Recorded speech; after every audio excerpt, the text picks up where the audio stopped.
Yo, welcome to Weird Growth, the podcast where we hear about the strange and usually unpredictable journey that founders take.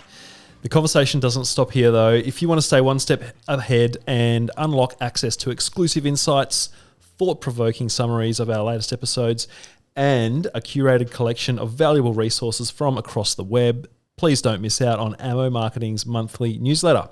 You can subscribe to our newsletter by the link in the description. This is a pretty special episode because we have a returning guest, Iain McIntyre, who was on episode 6 nearly 5 years ago when he was the co-founder, still is the co-founder of Humm, a neuroscience product, which took him from humble beginnings in Perth, Western Australia, to San Francisco through an amazing journey there, which I think when we spoke last, you were early on in that journey. So there's a lot to hear about what happened with Humm, a lot of water that's gone under the bridge. He's now working in San Francisco for MindsDB, which is a platform for building custom AI, and a fascinating world that you're involved in there as well, Iain. And then in between, you were at another neuroscience project as well, which we'd love to hear more about. But mate, thank you so much for coming back on Weird Growth. Great to be here. Yeah. It's wonderful. I love the podcast. I listen to this podcast a lot, so it's really cool to be on it. That's awesome, mate. Thank you. Not many people do. It's a really fun format because it is conversational. We do get to scratch below the surface of things which you would otherwise not get to chat about, and that's the beauty of podcasts. And we had a chat in Jack, our Ammo general manager's backyard a few weeks ago, late night, one of those late night sort of meandering chats, and I just thought, mate, we need to get you back on here because there's just so much stuff that other people would be interested in hearing about as well. It's always good to catch up. You guys have a great team. Could you just introduce yourself for our listeners? Give us a little bit of background about how you've come to do what you're doing now, and where you're up to with MindsDB. For sure, yeah. Weird growth and weird paths, I think perhaps very suitable for me because I think I probably had one of the weirdest. I grew up in Perth. I was a nerd at school, really loved studying and was passionate about science, really liked doing things like mock trials and stuff like that here in Perth. But when I got to uni, realised that academics were just one thing that I loved, and I loved social things, and there were lots of really good social things to do at UWA. Clubs in particular, they allowed us to add another dimension to the professional development side. I did the law society. Clubs as in social clubs, not nightclubs necessarily, but there's probably a bit of overlap there. Very good point. Yeah, I should definitely clarify. Yeah, here in Australia, we don't have frats. We have social clubs that are centered around people's interests or professional development. And that was a really interesting introduction to me for kind of an entrepreneurial side of life, which was running an organization, implementing projects, that kind of thing. The one I think you were known for at UWA was the Electronic Music Appreciation Society, which has gone on to become an institution there at UWA. Yeah, I was down at UWA a couple of weeks ago and saw them still kicking. There are hundreds of students still involved in that, which is awesome. So good. So where should we start? Yeah, I guess maybe let's get back to uni and the people that you met and how Humm became a thing. Yeah. So when I was at uni, I was both studying and running these university clubs. The Electronic Music Appreciation Society, EMAS, was a big part of my life. It may sound like just fun, but in actuality, that was the opportunity to run several thousand person events and have huge budgets. It was listen to some doof. Yeah, there was definitely a good amount of fun, but there was also several hundred volunteers involved. Yeah. Tens of thousands of event participants, hundreds of thousands of dollars. So it was kind of like my first foray into being an entrepreneur. And at the same time, I was DJing and started running an equipment company. So really started to do 5 things at once. Yeah. And university, therefore, prolonged for me. I was there for like 8 years. I think the minimum for my double degree of law and science was 6.5. So it's too much longer, but... Isn't there a movie about the life at university, the 80s movie? Is it is it... Ferris Bueller? Ferris Bueller, no, he's at high school. No, there's one with Val Kilmer. Can't remember. And he's like a 30-something dude. He's like the sort of Pied Piper of the university. He still runs all the parties. That- That wasn't quite you. I got Could to have like been 25, I think, and it was like, this is enough. I think we know some people like that. Yeah. But Humm comes at the very end of that. I was, at the very tail end of finishing my law degree, which was the degree that I was taking seriously. The other one, science, was just for fun and interest. Just for fun.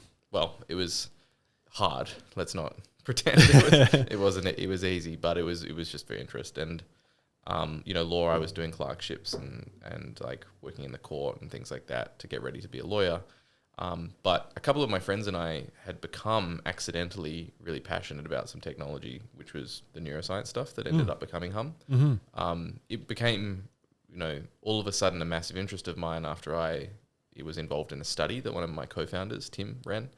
He was studying to be a doctor and ran this study where they electrocuted your brain and made your arms and legs move around. It was called transcranial magnetic stimulation. And to me, it was like, wow, this technology, you can do this kind of stuff like that moves your arms and legs, but also found out you can actually change your memory, you can improve your mood. And that stuff exists and it's in labs. And we were like, why don't we play with that? And so on the side of running these businesses and at university and stuff, we were cobbling these things together, and it just became more serious over the course of a couple of years as we realized that there was an opportunity to build something there. And eventually it ended up being this company that we moved to the United States and based at UC Berkeley and did everything that we'll talk about now. Yeah. Yeah. Well, Humm was a wild ride, especially as an outsider. I'm sure it was extremely intense at the time. But, you captured a lot of people's imagination. You went through the first, I think, cohort of the +8 accelerator here in Perth. Yep. Everyone sort of described it as a moonshot because it was one of these really wild kind of deep tech things, I suppose. It was literally, something you strap to your forehead and put electronic signals into your brain to help improve your memory and focus. Yep. And so a lot of people were like, well, why would you do that? It sounds scary on the face of it. Why would anyone want to buy that thing? How did you go about? I guess you could listen to episode 6 and have a listen to where you were at the time. But looking back on it, I definitely had more hair. Yeah. Looking back on it, it seemed pretty crazy. Looking back on it now, what do you think you were thinking? Yeah. It was all an accident in a way. My co-founders and I had always been interested in building things. We, had come from different places, like Tim in medicine, Ahmed in engineering, UWA, me in law and EMAS, but had all kind of been people who built things, and building the technology that we were building came naturally because we just became so obsessed with it. And because other people were, fascinated by it when we showed them it working. That was the thing that really kicked it off. We went to a startup weekend in Perth run by Techstars, and we put this technology on people and they were like, holy crap, you can visualize my brain when I'm meditating and stuff. Yeah. Yeah. In awesome. hindsight, we were too early. I think the technology as we envisioned it probably wasn't going to blow up as big as we had hoped it would, as quickly as it would, but we did make some inroads, and the journey, although the company didn't work out, ended up with some really good science being published that I haven't actually really talked much about. Really? Yeah, no, I've been so busy with other things in my life that I haven't come back to it. But we were used in a study at UCSF, which was the lab that we moved over there to work with directly, that had a study published in Nature Neuroscience, one of the world's best journals for this stuff. And they found the technology worked when they sent it home with people, so in the real world, on clinical measurements, and it was a peer-reviewed study, but against the placebo, but in things that people actually cared about and were meaningful for them. So that was one of the first times we'd ever seen a study done like that with this technology. Incredible. So, pretty cool. Yeah. Mate, I didn't know that. That's amazing. The title of that episode was Hardware is Hard.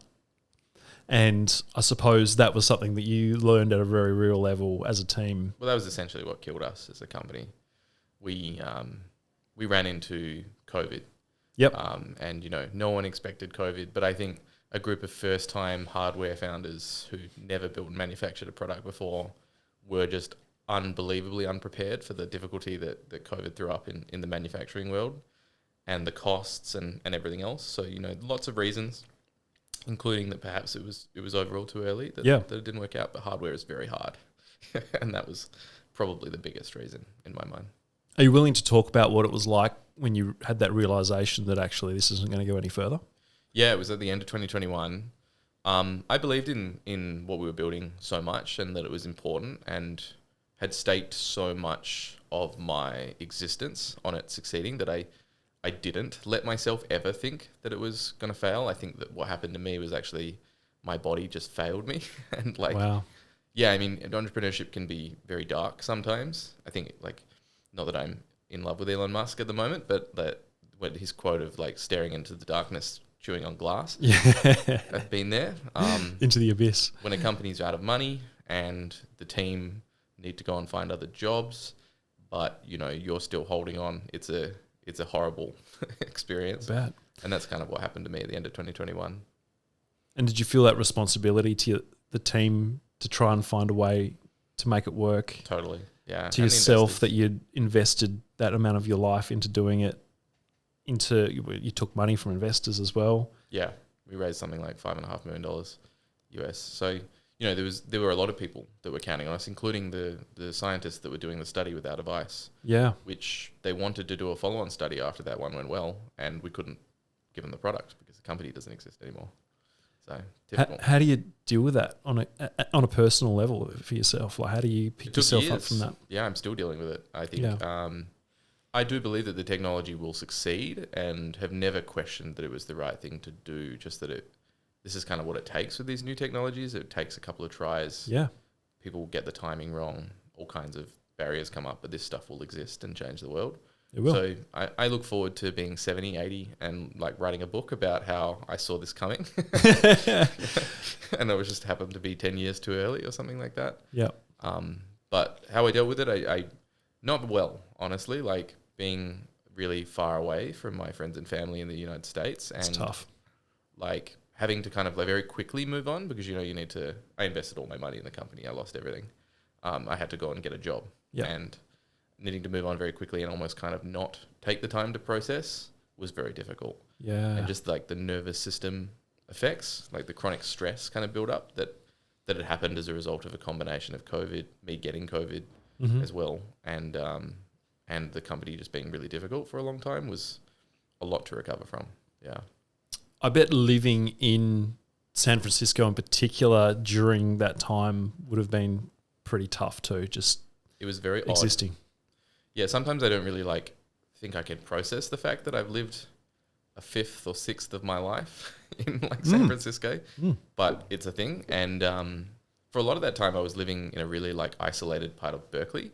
Berkeley's over the bay from San Francisco, but I intentionally chose to live during COVID in this, you know, quite distant hill house, which was really great for our startup. It was kind of where we ran the startup. So cool. Yeah, we've got to share some photos of that place. It looked epic. Beautiful place, yeah.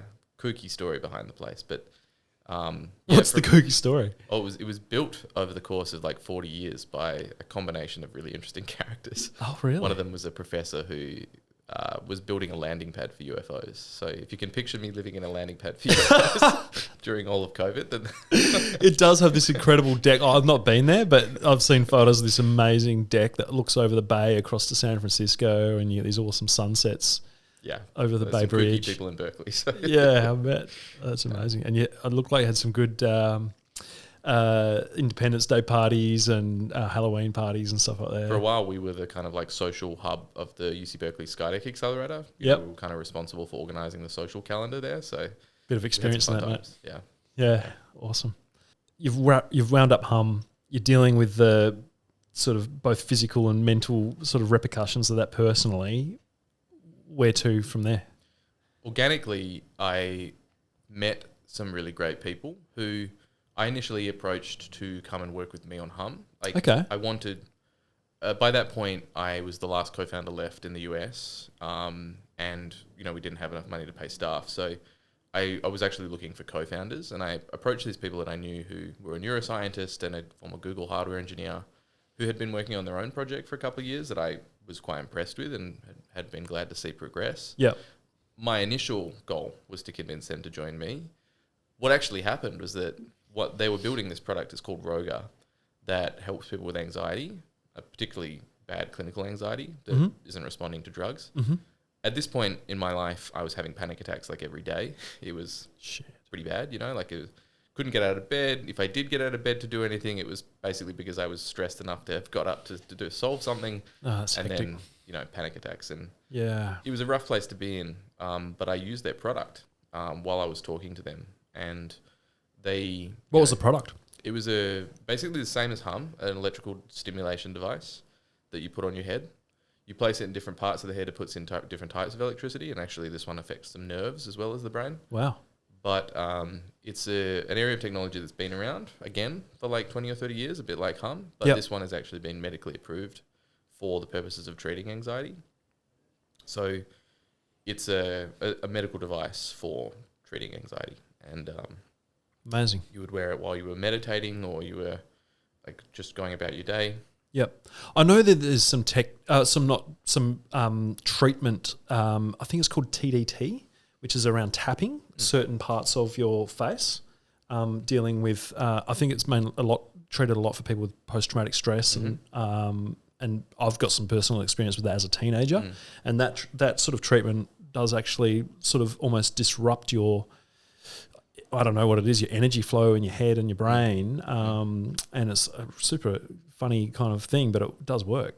Yeah, there's lots of treatments that are interesting in that they've got these kinds of like weird little components where they're touching you or something like things like EMDR. Like a lot of people find success with that. A lot of clinical studies. What's EMD? What's that? It's just another one of these treatments for post-traumatic stress that involves tapping. So Yeah, right. yeah, this stuff all actually works in very related ways. Like the tapping, I don't know the research behind that, but I imagine just off the top of my head, having been very familiar with the electrical stuff, that it's affecting nervous activation, like different nerves within the face and the neck, and then that's also interacting with your brain. An interesting little correlate to what we did at Humm. If you go to listen to music that plays particular frequencies, and Humm is basically just putting in a frequency into your brain. Yeah, okay. You see that musical frequency pop up in the brainwaves. Wow. And so there's like all of these different ways of achieving very similar things, which are basically just altering what's going on in the nervous system. And I would say that would be one of them. Yeah. Like, where is the state of science at the moment in where we're understanding brains? You always hear this sort of, we're in the stone ages of understanding what our brains are like. What's the science like at the moment? We had Neuralink sort of released in the most, last few months for patients. Is there progress being made in that space? Yeah, it feels like there's progress being made on this kind of like the tip of the spear. Yeah. If that makes sense. Like the Neuralink and Facebook's brain-computer interface project and stuff like that, they actually started around the same time Humm did, back in like 2015, 2016. All of those are kind of the very applied. These are things that people want to do that will help people. But they're all very slow. And in a way, like the fact that you're getting any result is incredible. The fact that we're making progress is incredible. The brain is such a fundamental thing to our experience of life and our ability to enjoy it, that if we can make any addition to how we change it, then that's great. But the fundamental understanding of the brain, while I think being in neuroscience, it sometimes can feel like we're making leaps and bounds, when you step back and say, well, how much have we been able to really improve people's lives? Change? Yeah. Yeah. And how much do we fundamentally understand the brain? We're still, in the dark ages. Barely scratching the surface. Yeah. Biological systems are just so complex. There's so many individual differences between people. I mean, I hope that the AI stuff that's happening lately, which I've seen some cool studies using AI to do things like interpret people's dreams through magnetic resonance imaging and stuff. Wow. I hope that stuff will accelerate things. Yeah. But the brain isn't just a computer either. It's not something that you should just apply AI to. There's like big physical problems about how we detect what's going on, how we understand what actually is going on. There's lots of really hard challenges. Because ultimately, to solve those challenges, you need to find ways to turn ones and zeros into the super complex sort of electrical signals that are in our brains and chemicals and everything else. So it sounds like it's still... There's problems on every part of the spectrum of interfacing with the brain. Like the physical senses that we have to interact with the brain are inadequate. all the way to the computational, like processing power of the brain is beyond a computer that we've built so far. So those kinds of things, every bit of it. I think we can be hopeful. There's, and I think the AI thing is really exciting. That's going to sort of accelerate things. For sure. So it's amazing. Sure. So can you tell us a little bit more then about what that process was like, moving into a new organisation, maybe taking some of that research that you did in Humm and applying that in different. And what was that? What was the one that treated anxiety called again? It's called Roga. Roga, ROGA. Roga Life. So that company's still going. I moved on because we got stuck in the FDA clinical trial process. Stuck as in I was the commercial officer. Yep. We hired me to propel it forward. Yep. And as a team, we just realised that it needed a couple more years of science and development. So before it could be sold. Being there. Yep. Yeah. Well, it's being sold as a wellness device, but the people that it works best for and like the really exciting application for it is people who have clinical anxiety. And the FDA said we need more evidence that this device isn't something new.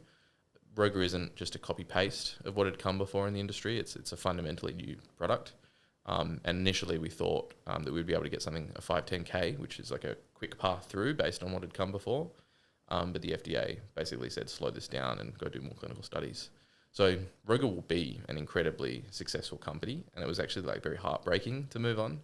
The year that I spent there was great. We did a bit of additional study and regulatory stuff, but as the commercial person, I kind of was involved in creating the first public profile for the company and just getting people to know about it. Yeah. Some of it was really basic, like at the beginning of any startup, just like talking about it to camera and putting that up on Instagram and podcasts and stuff. But then there was also some more complicated stuff of like trying to figure out what is our actual commercialization strategy. Yep. Testing different things, like going through clinics versus going through the general public through like an over-the-counter or an online prescription. Yeah.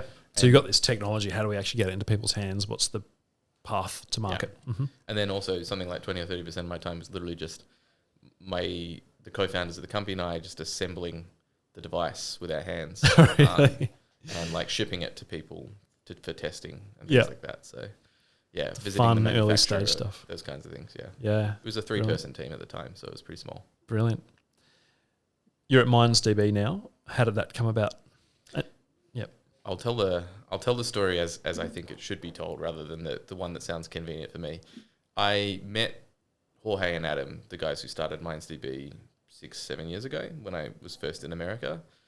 To me at the time, I had no idea what they were doing. I was like, to be honest, at the time was a little bit uninterested. It was very data science heavy and machine learning and things. And this is at the time when these words started to become like real buzzwords. And it was almost like if someone says these things, tune them out. Yep. Yeah, we're leveraging big data and machine learning. It was in that space, yeah. These guys were very smart and became two of my best friends. But my eyes glazed over for the time that I was in Humm when I tried to figure out what they were doing. I think the simple explanation even back then was we're helping companies solve hard problems using machine learning that allow them to do things that matter.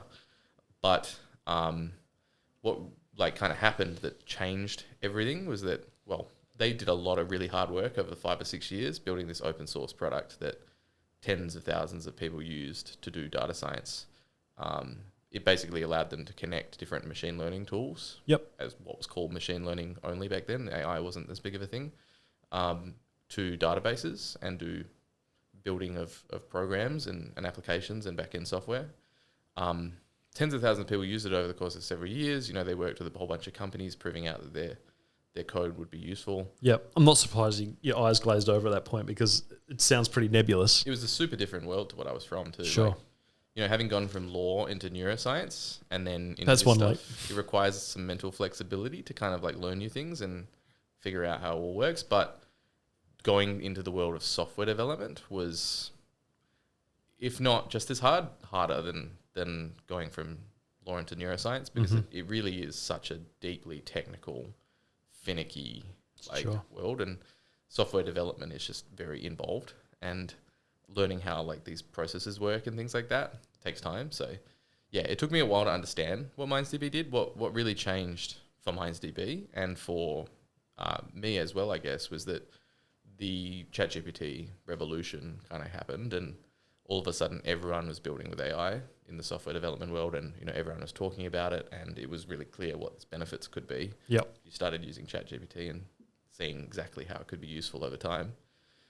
And at that moment, it became something I was quite interested in, and just so happened that at the time, Adam and Jorge raised money from Benchmark Capital and then Mayfield Capital, and needed to grow their team. And one of the problems that they had was they went from being a fully remote team to being based in San Francisco. And so here I was in San Francisco, starting to look for another thing to work on. And I just kind of joined that team as like, I guess, the in-person operations lead for San Francisco for like 9 months to kind of set up an office, get a public profile for the company there, and contribute to the overall marketing and stuff of the company. Yeah. Oh, wow. So you were setting up the office in San Francisco, bringing the team in person, building all of that. Oh, mate. It was pretty cool. Yeah, and the team grew from really quickly from something like 25 people, with a lot of those people being like totally remote, working in like Macedonia all the way to, just everywhere in the world, to all of a sudden having this presence of like 10, 15 people here in San Francisco. Yeah. And there being like 50 people come beginning of this year. So why was that important to have that physical presence? One, San Francisco is kind of the hub for software development, particularly the cutting edge stuff involved with AI, like the concentration of companies, investors, and all of the elements of what makes a technology accelerate are in San Francisco, particularly with AI. And so for that company, which is a software developer tool, a tool that developers use to build AI applications and things that use AI. That's where your market is. It's the place to be. Yeah. But then also, secondly, I just think as a company, as a startup, being based in San Francisco, there are a lot of benefits. One, being close to a lot of other companies that are solving similar problems, and talent. There's lots of reasons. Is OpenAI based in San Francisco? Yeah, one of the cool things we actually did was, just so happened, we wanted to be in a place that was really accessible to software developers, somewhere that they wanted to be, and somewhere that our staff wanted to be based. And the Mission District in San Francisco is that place, and they call it, it's had different names, but at the moment they're calling it like the Battleground or something like that. Okay. It's where a lot of the AI startups are based, and OpenAI just happens to be like a block away from our office. So it kind of feels like you're standing in the middle of all this stuff that otherwise I guess would look like it's just happening on Twitter. Lots of great taco shops and margaritas down there. Expensive ones. I bet. Do they have robots delivering tacos on the streets? I haven't seen that yet. But, something like 20 or 30% of the cars when I was last in San Francisco about 2 months ago were self-driving cars. So, is that right? No drivers behind the wheel? Yep. Or no steering wheel even? Yep. Amazing. It's pretty wild. And you can get a $10 equivalent of Uber from one of these things. Have you ridden in a driverless Quite car? a few times, yeah. What's that like? When we'd fly people in, we'd always make sure that they got the experience. Yeah. It's scary. Is it? Yeah, it's like absurd. Who's in control? Yeah. And like this thing is obviously, there haven't been very many big accidents, probably a lot less than there have been for people at the same time driving cars. But when it kind of like swerves a little bit into oncoming traffic, just because it's like steadying itself. Okay. I'm going to not panic.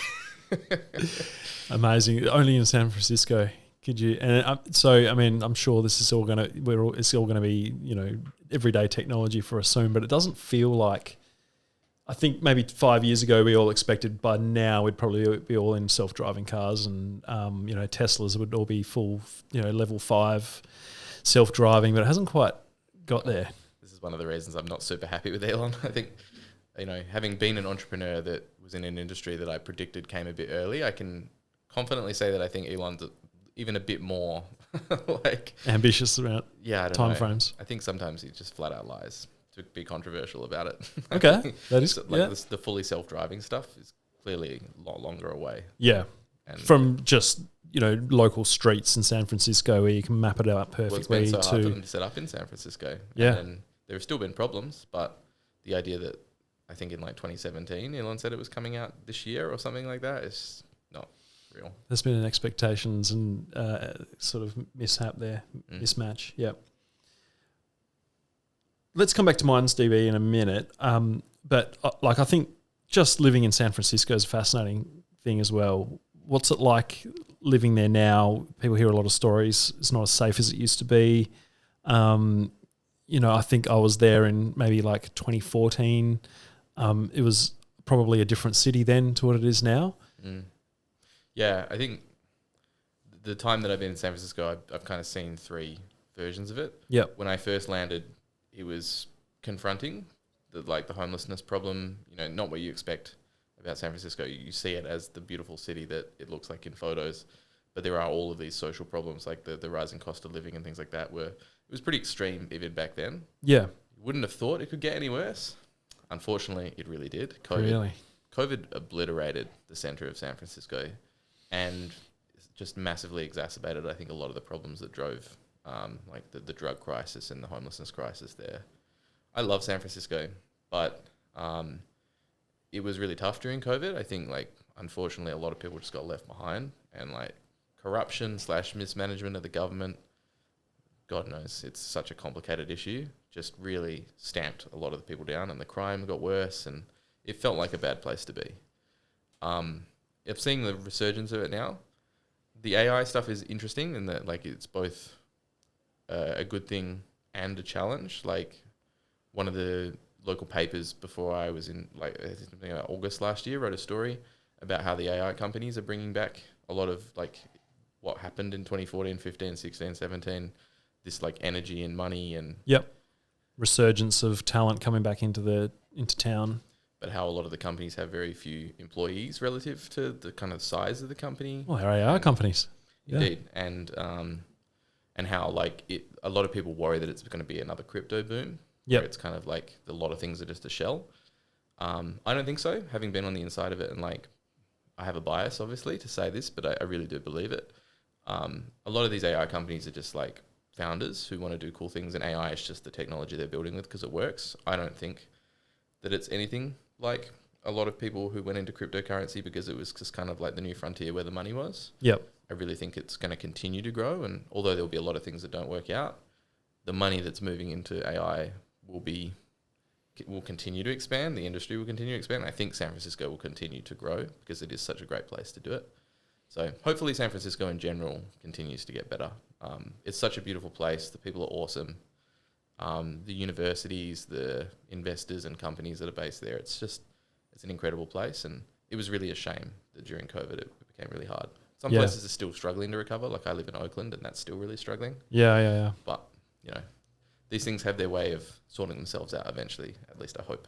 Absolutely. No, it is a special place, and it's been through many cycles over the years. But I think there is this real extreme sort of juxtaposition between, the Tenderloin type, open air drug markets, which sound like they've sort of spread into other areas of the city, and the, wealthy, very sort of successful high tech. It's an amazing juxtaposition.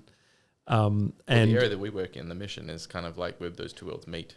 Yeah, I bet. It's you get the open air drug market and some parts of it, and then there's open AI and MindsDB based there doing great things. So I think the surprising thing to a lot of people from the outside is that it's tolerated, and that it's almost encouraged by the local government in a way. I mean, petty theft is not a crime that you get arrested for.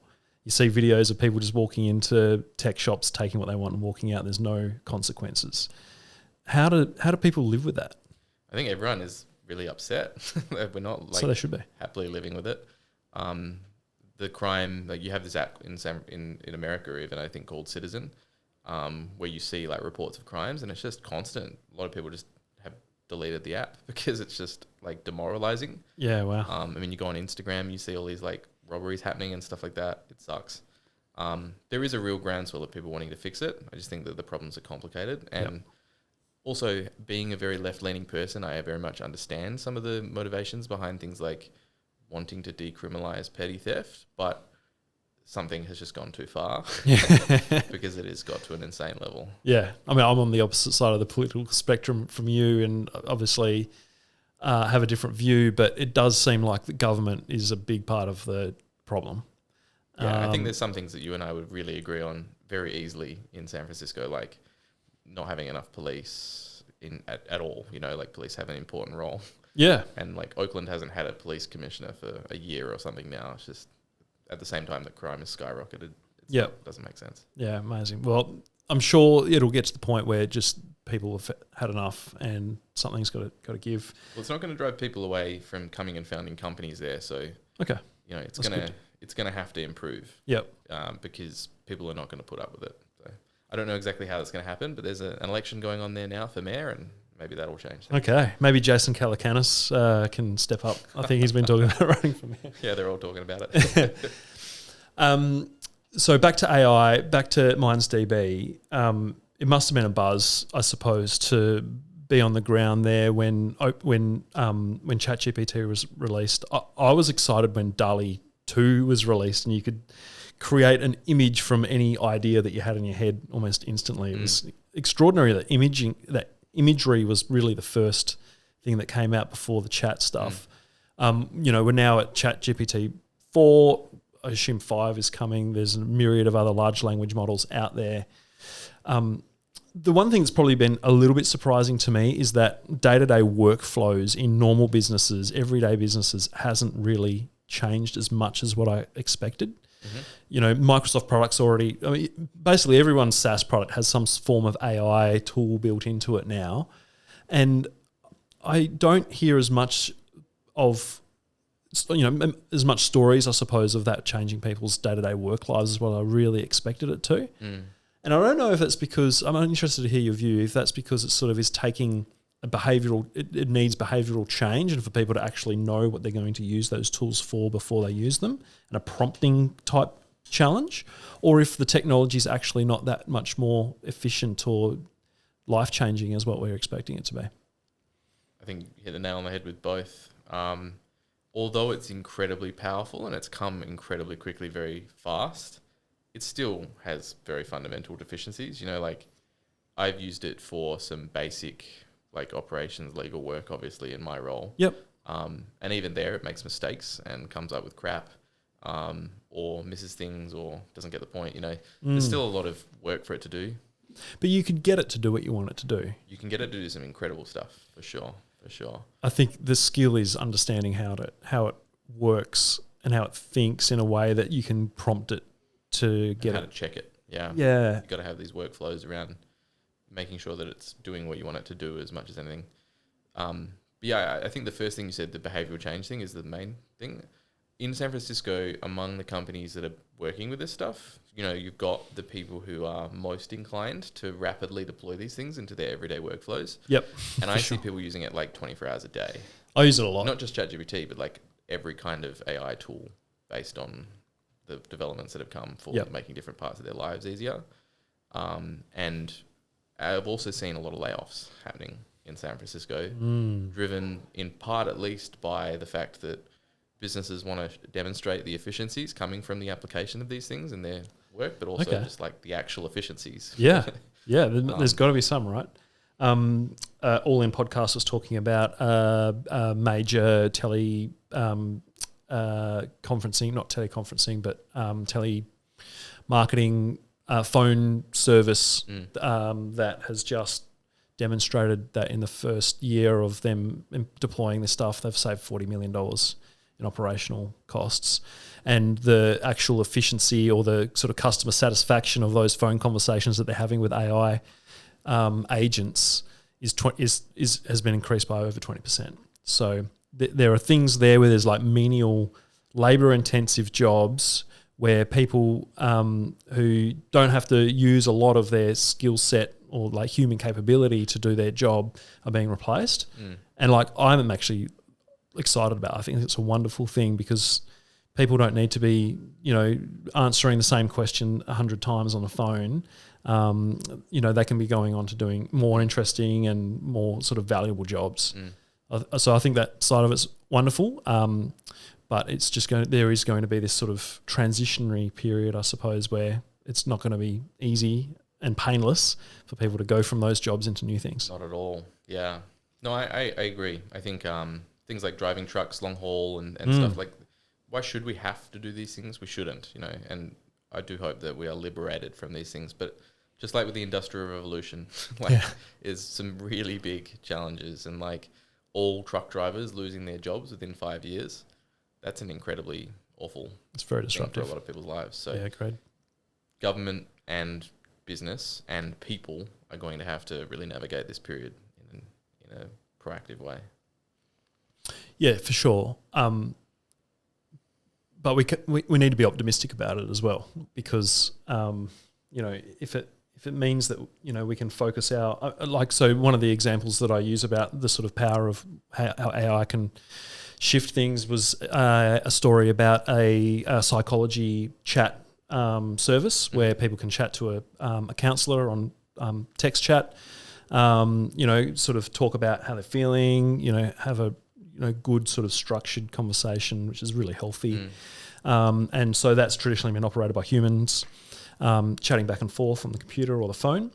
And they ran an A/B test where they actually had AI agents just assisting the human on the other end. And then they had the placebo of the humans, the traditional way of doing it. And what they found was there was a 50% uplift in the results with the AI assisted people. I mean, I've had a personal experience of something similar. I was getting my blood tested in one way for like the last 5 years, thinking this is fine. It was an at-home test from this company in America. Wasn't Theranos? No, it wasn't. It does something similar though. Yeah. But I continued to have like worse and worse energy levels and no idea why. And, was exercising, eating fine, these kinds of things. But went and talked to Chat-GPT one day and I said, look, I have all these problems. I've done these tests. And Chat-GPT basically like drove me to the doctor to get a proper blood test. Really? I found out that I was pretty anemic. What? So, I mean, like, I had gone to multiple doctors. Yep. I had done at-home tests and Chat-GPT was the thing that kind of drove me towards the solution. So, I mean, just cut through the noise and get to the facts. Just the ability to spend infinite time with something instead of being in a 15-minute doctor's appointment, I think is one thing. Same with therapy, right? Like, there are nowhere near enough therapists. In California, we've had massive strikes because the hospitals are just massively under-resourced for providing the amount of therapy that's required. Yeah. And I'm also really excited about education, although I think that it's a challenge for education, things like copy-pasting ChatGPT results, but an even bigger opportunity for people like truck drivers who, if they lose their jobs, need to learn something really quickly that they can do next, and AI makes education potentially much quicker. Yeah, and tailored to each individual's learning style and what they want to learn, 100%. The flip side to that example I was giving with the counselling assisted by AI agents was that when people were told that it was assisted by an AI, the perceived results then fell by 50%. So it became on par with a human-operated counsellor. Oh, this study, yep. Yeah, and so I think the insight there is that people still want to connect with other humans. They still want to feel that, in the example of a counsellor, that someone's doing some emotional labour listening to them as opposed to a soulless machine. Mm-hmm. And so I think that's where the transition might come, is that you're assisted with the content of what's being said, but it's still a human who's checking it essentially, and then giving it a human element that has come from a person. So I think for lawyers, for example, you're never going to fully replace a lawyer giving you that sort of assurance that this is correct and that there's some repercussions if it's not. You need someone to understand the consequences on a human empathy level of making a mistake. I think we just have such a low tolerance for machines making mistakes. That's a good point. But yeah, I mean, I don't see it like getting rid of all jobs for therapists or anything. I think it'll massively increase the quality and the availability of therapists if it's properly deployed, if it's deployed in an optimistic way. Because, they just don't have enough time, therapists, and you can't have more than an appointment every week with most therapists, but therapy should be a daily thing. Well said. Speaking of, I love having a phone conversation with my Chat-GPT app. I don't know if you've seen this, but you can just start the chat and have a back and forth. And when I'm in the car, it's like a phone call. Mm-hmm. So the other day I went for a 2-hour drive into the country, and instead of listening to a podcast, I just had a 2-hour chat back and forth with Chat-GPT. It was, yeah, and I get it to read stories to my 4-year-old. Well, I get it to write the story and I read, but it's man, the use cases are incredible. Yeah, I mean, I've seen what they're building at Khan Academy. They've got Khan Migo, which is powered by Chat-GPT 4, and it can be George Washington and tell you all about his life if you're learning about it at school. Just infinite applications of this stuff that are really cool for helping people. So exciting. So just back to MindsDB, what is the real problem that's being solved there, and sort of what's next? One of the fundamental limitations to how fast AI can be useful for people and for companies is the ability of software developers to deploy it. And traditionally, this stuff has been really hard. And this is where MindsDB comes from. It comes from this world of data scientists who have a lot of education being kind of the limiting factor, and that there's very few of them. Building a data science team is really expensive. And even once you've got a data science team, it's still really hard to solve these problems. Things like creating machine learning models from scratch are very difficult. MindsDB's mission since the start has been to make that much simpler and easier and available to more people. So it's still focused on software developers, a pretty skilled, niche technical capacity, not like everyday people. But I believe one day it'll actually extend further into that area too. But helping software developers much more easily and quickly develop AI-based applications or software that use AI. Yep. The way that it does it is it connects a huge number of databases, which MindsDB's team and the open source community have coded support for, with an equally large list of providers of AI and machine learning tools. Everything from little startups that have built really innovative stuff like Nixler, who build tools for software developers to do hardcore data science in financial and other applications, all the way to Chat-GPT. Yeah, incredible. Mate, you've been through a lot as a founder, as part of a startup, working in a team. What's one big piece of advice you have for founders of particularly sort of earlier stage tech startups who are looking to take the next step to grow?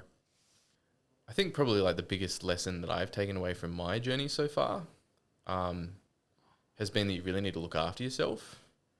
I ran into COVID and a lot of things you couldn't predict that were really difficult. But if I had known better how to look after myself, I think Humm could have got quite a bit further. Is that right? Yeah, I do actually think that. And what do you mean by looking after yourself? I didn't take more than 2 or 3 days off for 6 years. Holy moly. And the days that I did take off, it was really hard to disconnect from the thinking, because the company becomes your whole life as a founder. A lot of time, even at work, is sometimes more intense than it needs to be if you're operating one way versus another. We did in person forever. We only really went hybrid during COVID. Yep. And I think knowing the lessons that I've learned now about how a founder's relationships and personal, mental and physical health is the biggest determinant of the output of the company, I would have been able to keep it going for longer or get it further, find solutions to hard problems. So don't think that there's one solution or one area of knowledge to follow up on. It's just that if you understand that, you will go further. Yeah, I mean, there's lots of things to do. Taking proper time off is one of them. Working on mental health and having a support network and taking time to go see your family and friends rather than just working. It sounds simple, but it's very profound, mate. There's some simple things. The foundation of your own well-being, everything else comes from that. Yeah, there's some simple stuff, and then there's also some stuff that I think comes from talking to other founders and reading books about ways that work for you as well. Thank you for that. Because everyone's different. Yeah. Okay, show and tell time on Weird Growth is we just ask our guests to share the favourite tool or device or just the thing in their lives that makes their life better every day. Is there anything that is maybe outside of the box a little bit that people wouldn't necessarily know about yet that you use in your day-to-day life, or is it something completely different that you couldn't live without? Maybe it's not as it's not super new. This came out, I guess, 6 months ago, which feels like an eon. An eon. It really does. When all of the AI companies are making big announcements every week. But I really love Khan Migo. I really love the Khan Academy's little AI tool. Okay, what is it? Basically, it's like a chatbot, but it's integrated into lots of the different parts of their platform. So I was learning SQL for a while, and I could talk to this bot, and it would and I'm doing it with learning Russian at the moment, actually. Really? Wow. Yeah. It's like a pre-trained LLM and some other features they built on top of it that makes it better geared to be a teacher than if you just went on to Chat-GPT. Awesome. And for example, the way that I'm using it to learn Russian right now, and I've also used ChatGPT's GPT function, which I think you still have to have the premium of ChatGPT. That's where you build your own bot. Or you use other people's as if it was from like the App Store. Yeah, we have one here at Ammo Marketing. Right, yeah. And I've seen people do like comedy shows where they have like a bot that they've created to interact with the audience and stuff. So there's heaps of applications. Awesome. Yeah, I've been using it to learn Russian by, it knows how Russian teachers work and how different people learn, and it can interact with you and make flashcards for you and things like this. So this education thing is really where it's going to make some big differences. It's probably what I'm most excited for the future. Like, it's very tied together with the vision of Humm, enabling people to change their brain, learn new things fast, and therefore change their destiny and have better outcomes in life. It's the power of AI in education is to do this. We're getting closer to Neo plugging into the back of his brain and just loading in some, I know Kung Fu. Yeah. Oh, I need to fly that helicopter. Yeah, indeed. Very exciting, mate. Well, this has been fascinating. I wish we could speak all day. I really do, and I'm sure we will again. But thank you particularly just for being so open with your story. Not a lot of founders feel comfortable doing that, and I'm sure it wasn't comfortable. But I think it's very important for you to be able to speak about it and for others to hear hopefully learn from it. So really appreciate that, Ian. I appreciate it. I mean, when I was really struggling, I had a lot of founders reach out to me and offer help and express their shared suffering, and that was like probably the thing that helped me the most. Yeah. And it's why I ended up working with the people at Roga. They were very compassionate in that way. And in the same way, I want to be able to offer that to others. And, if anyone's a founder that's struggling or just wants to learn how to avoid the struggles that I mentioned, then I would love to talk to them so people can reach out to me and I'd love to talk about it more on podcasts and stuff. Yeah. You're not alone. Talking about it is the best possible thing as a starting point. I mean, you learn by teaching too. So the more I reflect on the journey of Humm and the things that went wrong and well, the more I actually learn how to do it better. So it's productive for everyone to provide that. I think more people should talk about these things for that reason too. Well said. Amazing. Well, final plug and ask, if anyone's interested in finding out more about you or MindsDB, what should they do? I'm pretty easy to find on LinkedIn. MindsDB is really active on Twitter. Yep. Always lots of really fun activities and like hackathons and stuff like that going on for developers on the MindsDB side. So have a check of both. And if you ever want to talk to me, I'm easy to get through LinkedIn. Love it. Thanks, Ian. Mate, thank you so much for being on Weird Growth. Thank you for having me. Really appreciate it. Thank you for listening to Weird Growth as well. If you enjoyed this episode, please subscribe. We're on Apple Podcasts. And if you're listening to this on Spotify or any audio channel, this is filmed as well. There's 2 video angles as well. Check us out on YouTube. And please do leave us a review and subscribe if you enjoyed this episode. But until next time, I'm Cam Sinclair at Ammo Marketing. This has been Weird Growth. Bye-bye.